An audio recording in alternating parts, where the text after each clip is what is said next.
Dilnoza qiz kayfiyatingiz yaxshimi? Marhamat.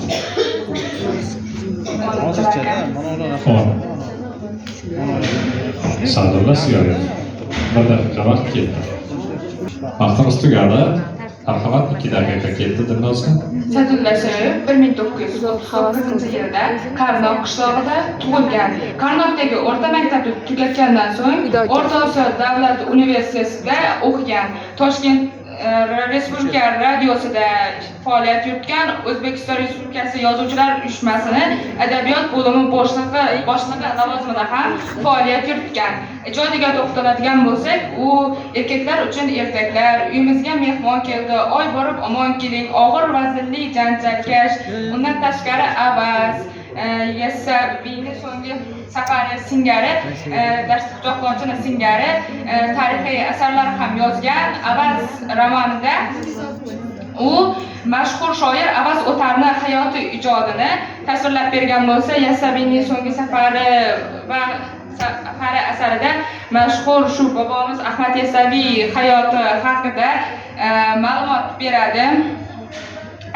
Uni Dashti quchoqlovchini asarga to'xtaladigan bo'lsak, ushbu asar Shayboniyxon haqidagi qissadir.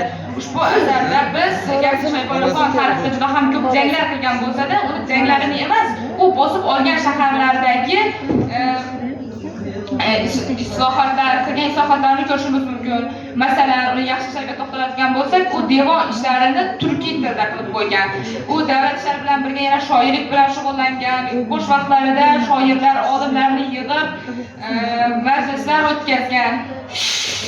Undan tashqari uni asarda Shayboniyxonni xatosi ham ko'rinib beradi. Uni xatosi bir kibrga salgina berilgan edi. Garchi Shayboniyxon bizni avlodimiz, bizni bobomiz bo'lmasa-da, Boburga dushman bo'lsa-da, uni bizga o'rnak bo'ladigan qissatlari juda ko'p. Sadulla Siyoyevning Majnuntol nodasi asari Hamza nomidagi davlat mukofotiga tavsiya qilingan. Rahmat. Hayotini ham, ijodini ham imkon doirasida bizga bayon qilib berdi.